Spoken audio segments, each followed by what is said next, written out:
You're listening to BQN.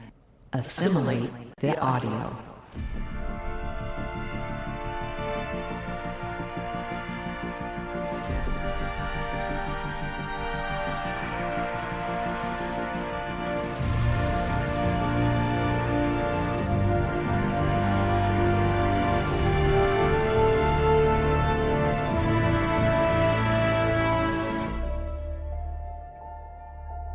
Good morning, I'm Chrissie De Clerck-Szilagyi.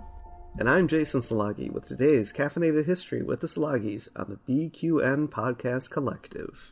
Before we jump into our topic for the day, we'd like to take a moment to thank our BQN Patreon patrons who make our show possible. Listeners, you can hear your name listed here as one of our associate producers with a monthly subscription of just $10 at patreon.com/BQN. Today's topic is the dancing plague. In July of 1518, a woman named Trophia stepped out of her Strasbourg home onto the street and began to dance. There was no accompanying music, and this was not a joyous occasion. Her family and friends asked why she was dancing. She didn't know. They asked her to stop. She couldn't. She continued dancing until she collapsed from exhaustion that night, and then began again as soon as she awoke in the morning. A crowd gathered and only increased as days went by. After about a week, Trophia was bundled into a wagon and taken to the nearby shrine of St. Vitus, the patron of epileptics and dancers, in hopes of curing her. By this time, however, Trophia was not alone. The compulsion proved contagious, and many of those who had been watching were now dancing. They, like Trophia, could offer no reason as to why they'd begun or why they could not stop. Two potential explanations were presented at the time. The first was that their blood had become too hot, prompting their bodies to release the excess energy to rebalance the humors. This possibility led to the city having a dance floor built in the square and hiring musicians to accompany the dancers, with the idea that they could recover more quickly if encouraged in their dancing. Some did stop after a while, but it seems to have drawn in more people than it cured. The other explanation was that they were cursed, either possessed by a demon or as a punishment from St. Vitus for having spent too much time in things like dancing rather than being attentive to their faith.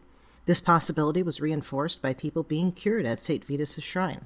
The afflicted would be placed in front of a statue of St. Vitus, given a wooden cross to hold, and red shoes placed upon their feet. They would then be sprinkled with holy water and anointed on their feet, then prayed over until the dancing stopped. After about a month, the plagued people slowly began walking away. None could explain why they had begun dancing, nor why they'd stopped. By September, it was over. In the end, about 400 people danced, some of whom, we don't know how many, stopped only when they died of exhaustion. Modern explanations can be no more sure than those of the time. A theory that has been presented is ergot poisoning, which has a hallucinogenic effect akin to LSD and can cause convulsions.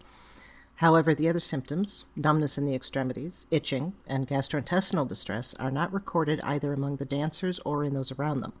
The most likely explanation is a mass psychogenic illness, sometimes called a psychic epidemic, and may be more familiar to you under its old name, mass hysteria. There is support for this, as other such events are historically documented, usually as a result of prolonged and significant stress. This can hold true of the Strasbourg choreomaniacs, as the previous years had seen extreme weather and poor harvests, leading to hunger and potential famine. Considering that such things have led to wars elsewhere in history, maybe the people of Strasbourg should count themselves lucky to have only danced themselves to death. Thank you for listening. We'd also like to thank our History with the Szilagyis Patreon patrons, Pati, Susan Capuzzi-De Clerck, Laura Dull, Kris Hill, Betty Larsen, and Vince Locke. Their contributions help us to have the time to research and write what you're hearing. You can help us just like they do with a monthly subscription at patreon.com/historywiththeszilagyis. Also, thank you to Mark White for the awesome show art and Zach Tripp for the beautiful closing music. Please subscribe in your favorite podcast player and don't forget to rate and review us there as well.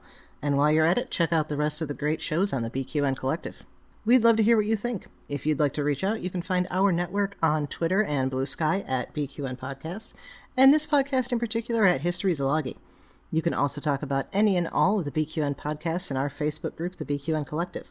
And last but not least, you can find me on Twitter and Blue Sky at The Goddess Livia. That's TheGoddessLivia. And me at Jason Dark Elf. We'd love to hear topic suggestions. What would you like to learn on Caffeinated History?